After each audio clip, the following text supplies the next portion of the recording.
Welcome to Food Institute.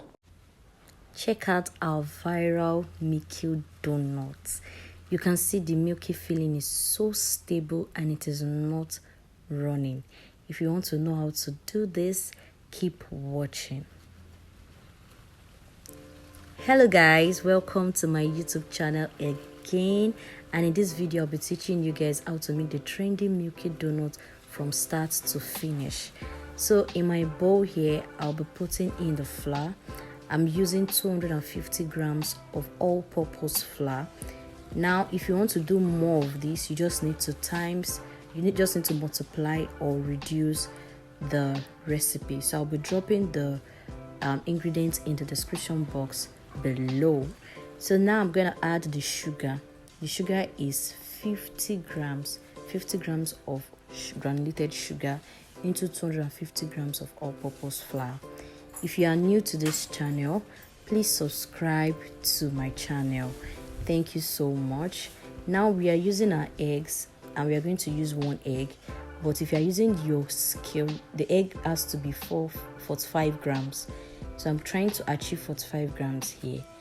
I'm going to reduce. If it's not up to it, I'm going to add back into the bowl. So I'm using 45 grams of egg.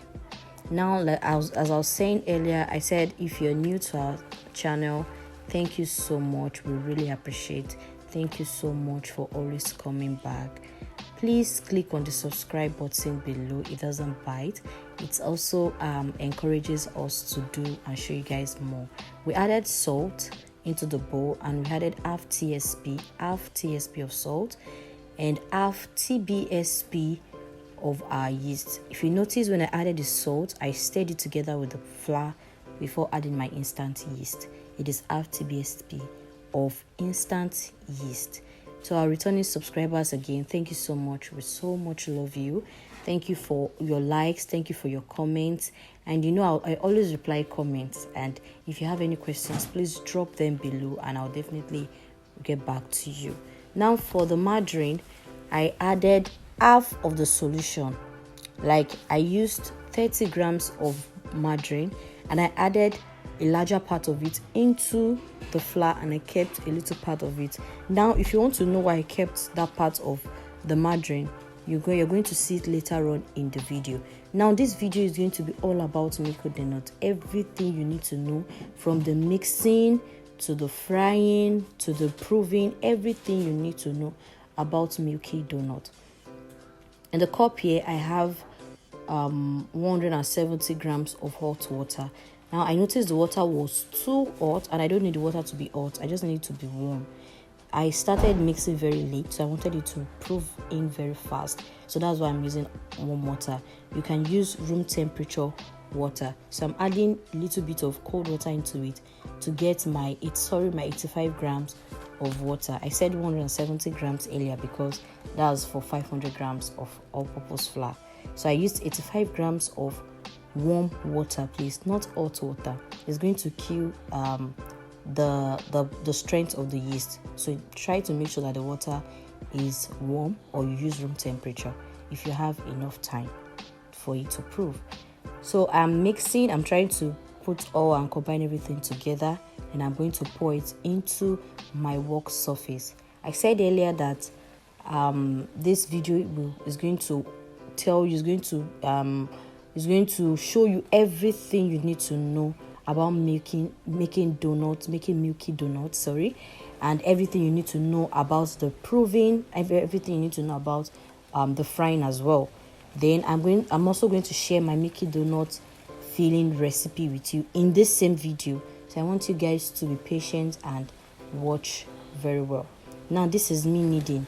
If you've watched my pillow donuts recipe earlier before, it is down in my videos, you're going to see that I don't joke with kneading. Kneading your dough is what gives you that perfect donut. If you watch my pillow donut recipe, I shared with you everything you need to know about mixing, about kneading your donut. Kneading properly is very important.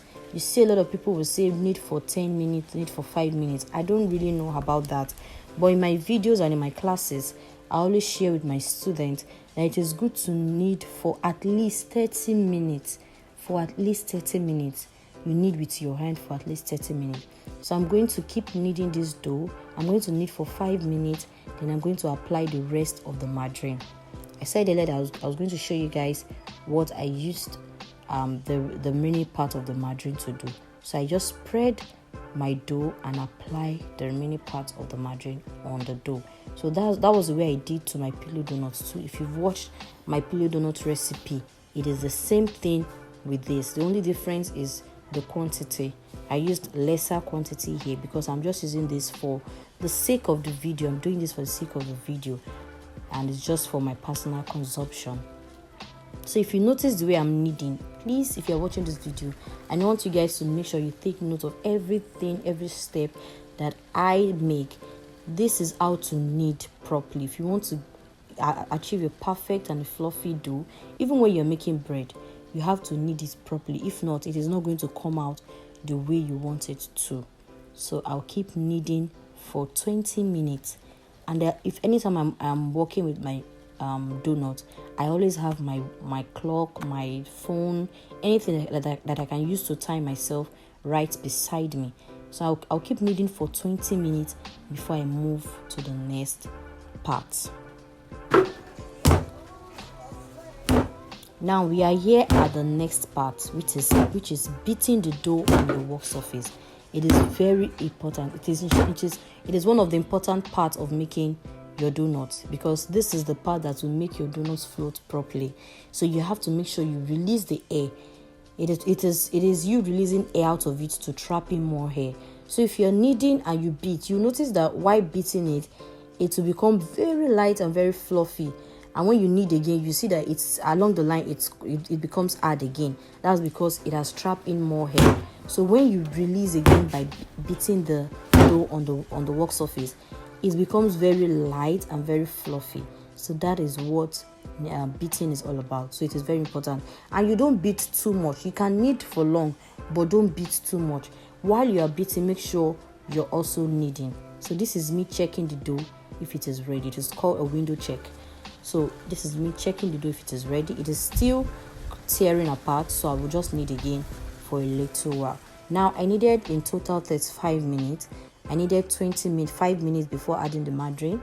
I added 20 minutes, and while I was beating kneading, I added 10 minutes extra to it. So it made it 35 minutes. So if I'm doing larger quantity, what I do is I mix for 45 minutes, I mix for 40 minutes and 35 minutes. That is the way I mix. I don't mix under 30 minutes or below 30 minutes.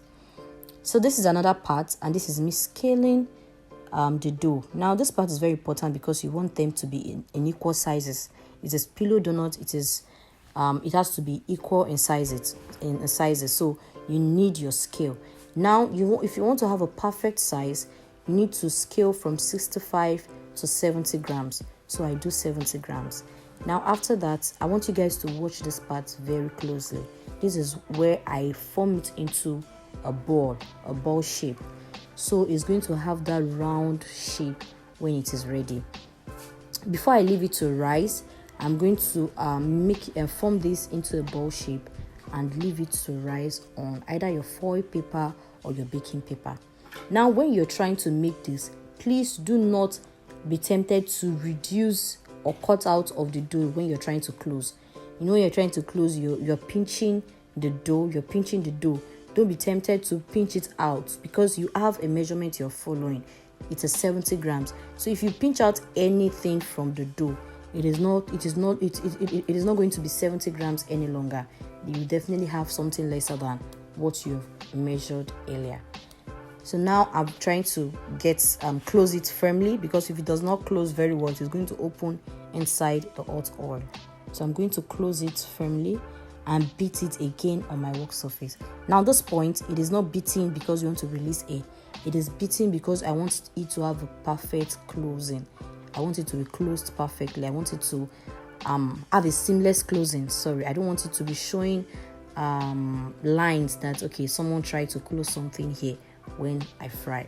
So with that, I'm going to use vegetable oil and I'm going to beat it on my work surface. the vegetable oil is not is just for it not to stick to the work surface. So that is why I'm applying the vegetable oil. So like I said earlier, I'm going to beat it on the work surface to give it a perfect closing. So this is me putting it on a prepared tray. So what I did is I lined my tray, my tray with foil paper, or you can use baking paper. You can use foil plate cover, anyone you have with you. So you just pour a little bit of flour, sprinkle flour on it, so it doesn't stick to whatever you are using. So this is me doing another one. I just want you guys to watch closely and see everything I'm doing. I'm not cutting the excess, so I'm just pinching the dough to give it a perfect closing. So that is what I'm doing here. Then I'll apply the oil again on the surface of my table and finish the closing up. So that is everything about closing your donut.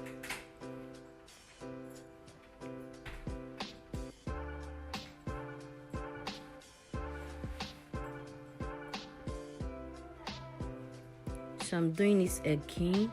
This is me doing it for the third time for you guys to see everything.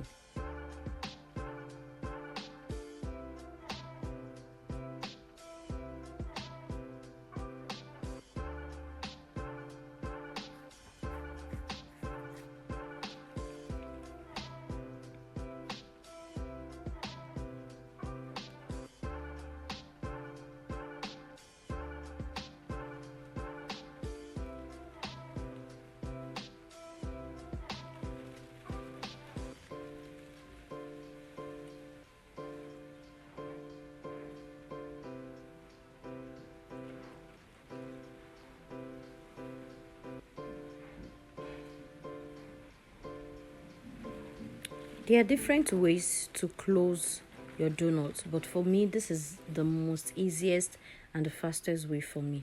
It makes it very easy for me. If you watch my previous video, my pillow donuts video, I closed it in a different way, not this particular one. I just learned how to close this donut this way, and I prefer it than the other one. So this is me at the end of the closing. I've set my pillows. This 250 grams gave me seven pieces. That is 3 here, 3 the other side, and this is 1. So it gave me 7 pieces of donut. Now this is another important part, which is the flames and the kind of frying pans you're supposed to use. Please don't use your regular frying pan. Use a non-stick pan. And this is the level of oil you should have. The oil should be close to the top of your pan. So I am about frying here. Now if you look at the way I am putting the donut into my oil, you will notice that the part that is set on the foil paper faces up while the other side is down. So that is the way you should place your donut when you're frying. You should open up the other side to the oil, while the one at the top should be facing, and the one at the bottom should be facing up. Now you can see the donut is getting ready. I'm going to flip it to the other side for the other side also to get brown.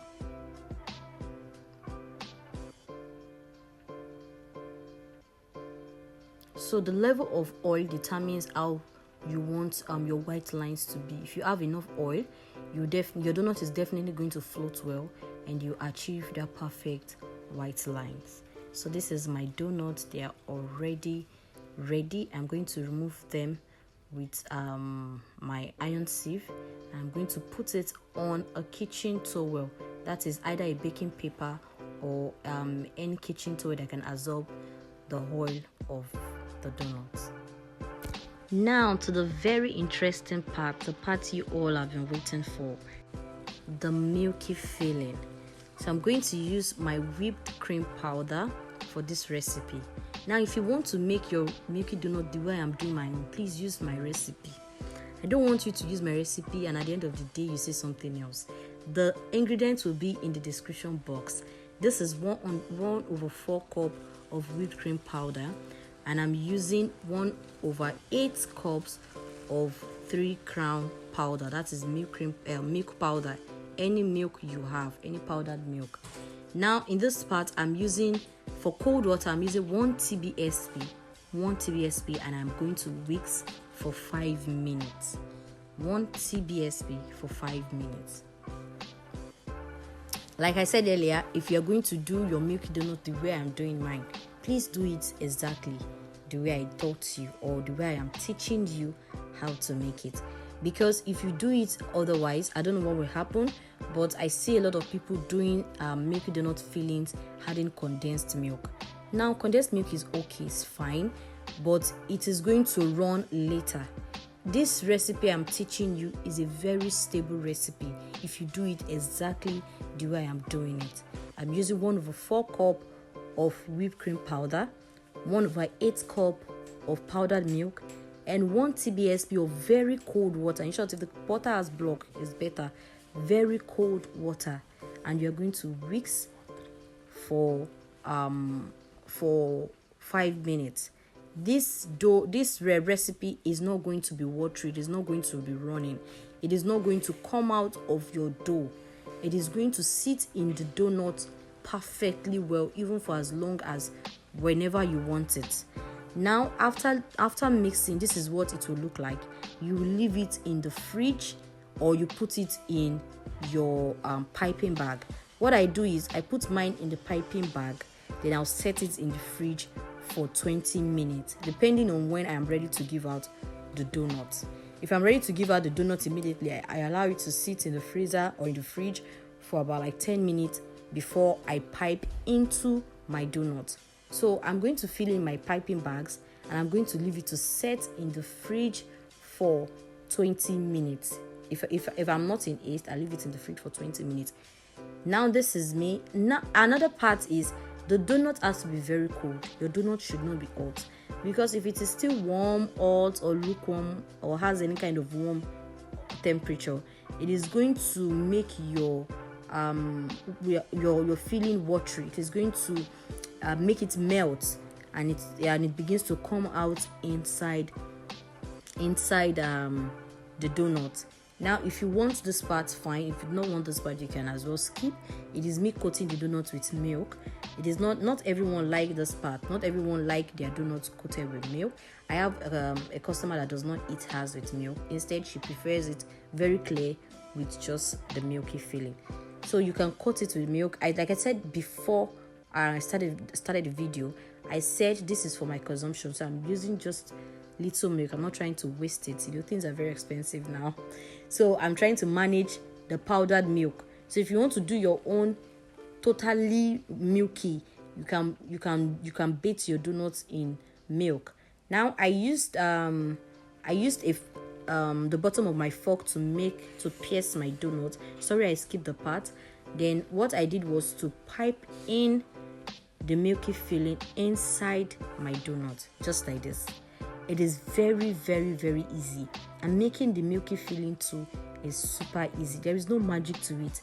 The only magic is getting it right, getting the recipe right. That is why you see a lot of recipe outside there that they are saying the milky donut is this, milky donut is that. So you can see a perfect fluffy milky donut. Now check me out. It is not watery. You can see it is not dropping, it is not dripping, and it is going to sit inside the donut till when it is ready to be consumed. Thank you so much for watching till this very moment. I really appreciate you. Please don't forget to click on the like button and share the video. Subscribe, it is very important. Thank you.